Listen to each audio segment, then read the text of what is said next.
صابونية كيكة اليقطين هنعملها باليقطين اللي هو بالقرع، وهستعمل معاها كمان زيت القرفة علشان تبقى عاملة زي ريحة كيكة اليقطين، بتبقى معمولة بالقرفة والقرنفل، وبيبقى ريحتها كده سبايسي كده شوية.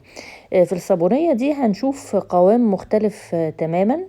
هنشوف تأثير الملح مع حمض الشمع بيدينا قوام كريمي تقيل جميل جدا. علشان أبدأ أعمل الصابونية دي أنا حضرت خلاصة العصفر.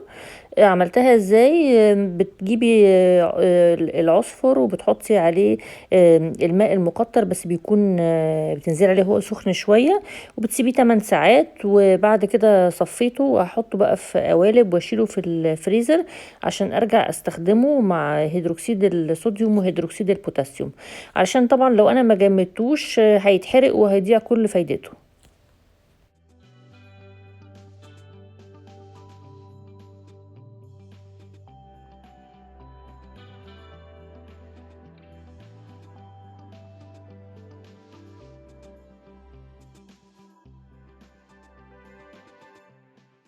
هبتدي انزل في الحلة الكهرباء ب50 جرام من حمض الشمع اللي هو السيريك اسيد، وهنزل فوقيهم ب450 جرام من زيت الزيتون، وهسيبهم اغطي عليهم واسيبهم يدوبوا لغاية لما يدوبوا تماما.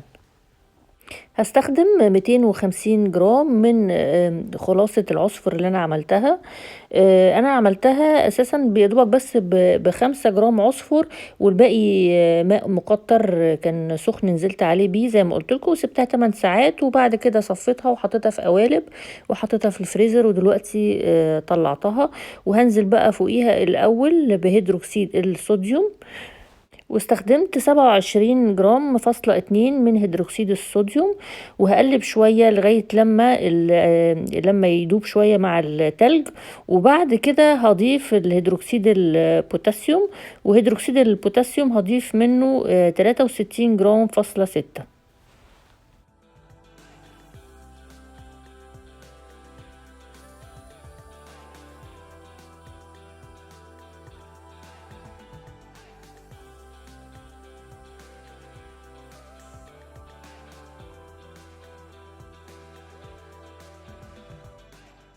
هنا انا بضيف 63 جرام فاصلة 6 من هيدروكسيد البوتاسيوم.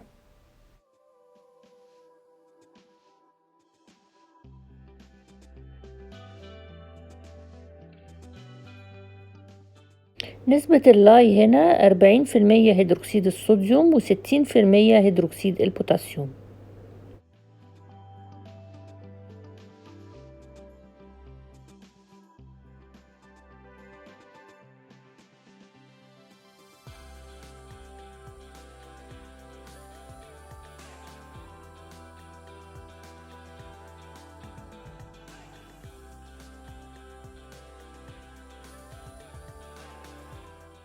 هضيف 25 جرام ملح طعام لللاي بتاعي، يعني 5% من وزن الزيوت اللي انا استخدمتها، وهقلب كويس جدا عشان ما يتكتلش معايا. هضيف 20% يقطين من وزن الزيوت، يعني 100 جرام، هو متقطع صغير جدا.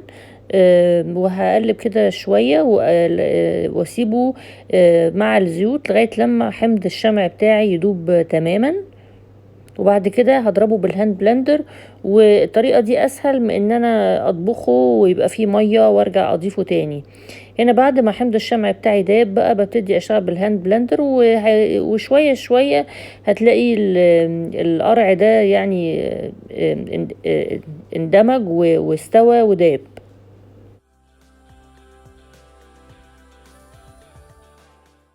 هبتدي اضيف المحلول اللاي بتاعي، وزي ما هتشوفوا كده اول لما هنزل بمحلول اللاي هتلاقوه في ثانية تكتل وتصبن بسهولة جدا. ده تأثير الملح مع حمض الشمع، بيدي القوام الكريمي الجميل ده.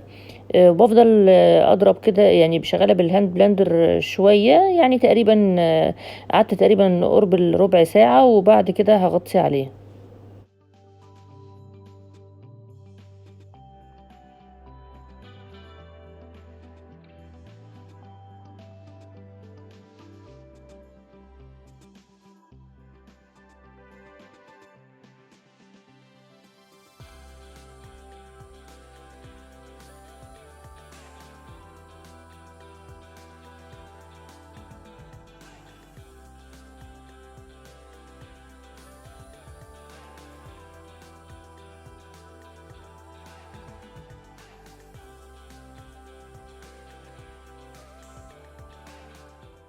أنا هنا هاغطّي عليه وهاسيبه نُص ساعة.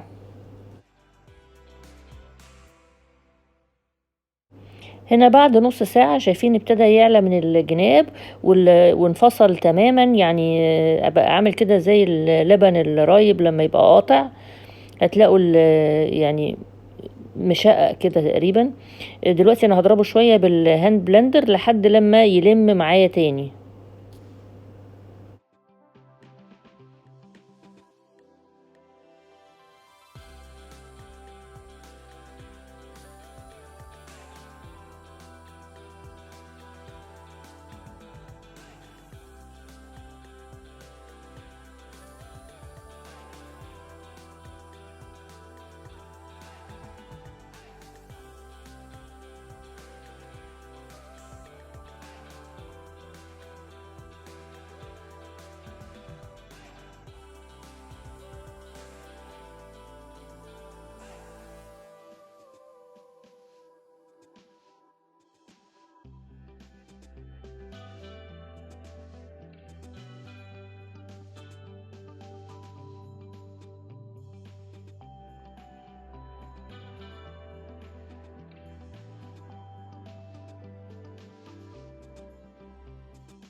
هنا خلاص هو لَم معايا تمامًا، أنا هاغطّي عليه واسيبه نُص ساعة تانية، يعني دي نُص ساعة تانية، غير نُص ساعة الأولانية.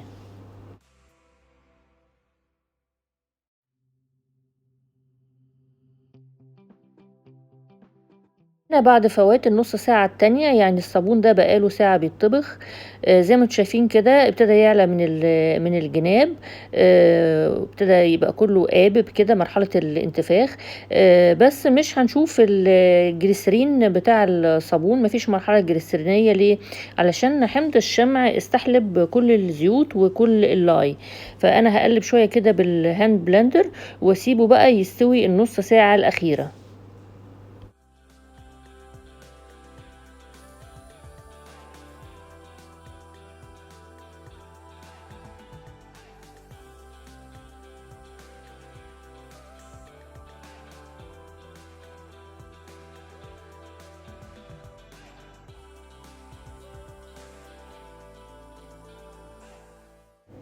هاغطّي عليه واسيبه بقى للنُص ساعة التالتة.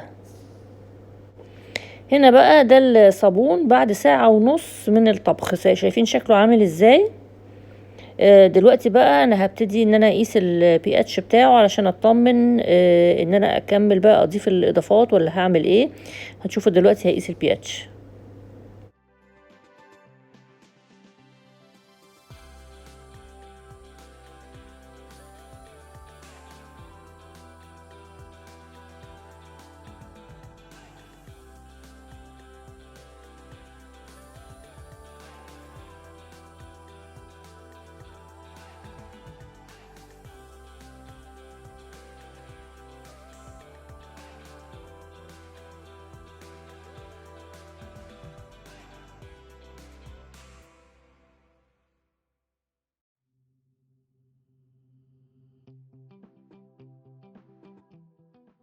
هنا طلع معايا 8، فأنا إيه، هاجرّب كده محاولة إن أنا أنزّله سِنّة، هاقلّب تقليبة كده بسيطة وهاغطّي عليه واسيبه 10 دقايق.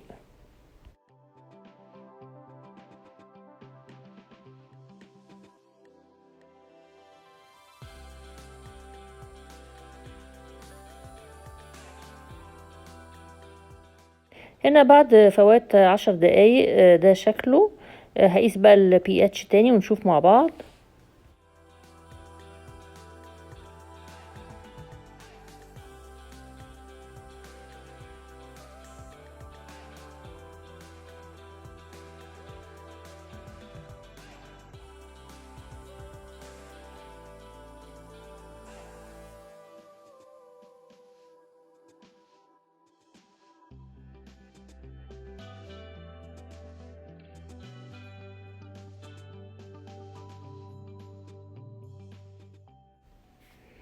هقيس بقى البي اتش تاني.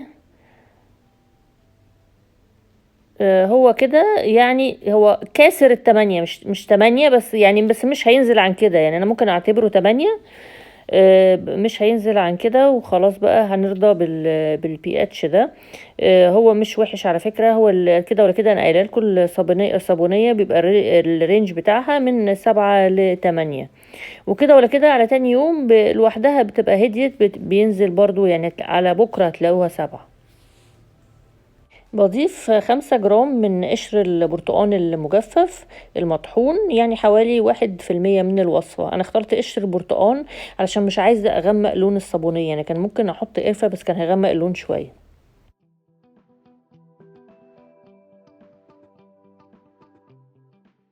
هبتدي بقى انقل الصابون بتاعي في بيكر منفصل علشان يهدى اسرع، وابتدي اضيف له الزيوت وبقية الاضافات. هضيف 25 جرام، يعني 5% من الوصفة بتاعتي سوربيتول. والسوربيتول هنا طبعا مرطب هايل، وكمان بيعزز الرغوة قوي، بيزود الرغوة في الصابونية. وهضيف 25 جرام جليسرين، يعني 5% برضو من الوصفة بتاعتي. والجليسرين طبعا هنا بدل يعني عشان يعوض الجليسرين اللي استحلب من شمع الستيريك اللي هو حمض الشمع. والجليسرين طبعا بيدي ترطيب عالي قوي للصابونية.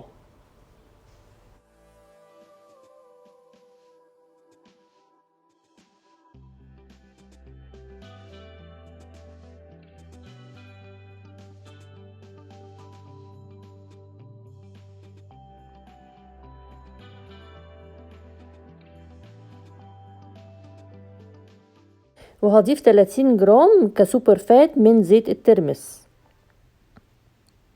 وهقلب. وهضيف كمان الزيت العطري بتاعي 15 جرام من زيت القرفة. طبعا اكتر حاجة بتليق على اليقطين هي القرفة. مهم قوي لما نيجي نعمل الصابونية ان احنا نفكر كمان في العطر اللي يليق عليها.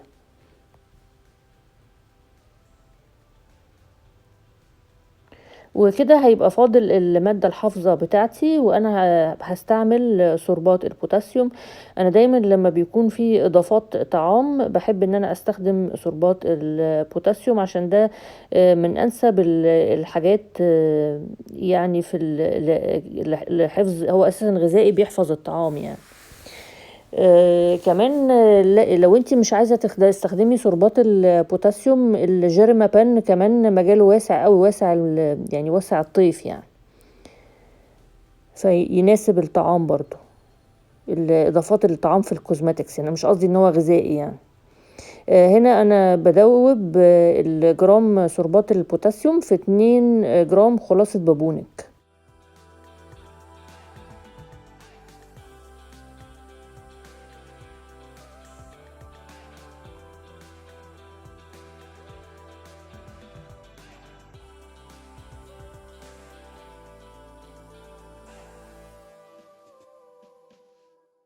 انا هنا بقى بنزل بكيس حطيت الصابونيه بتاعتي في كيس حلواني كده، وببتدي ان انا انزل في العبوه بتاعتي المتعقمه طبعا،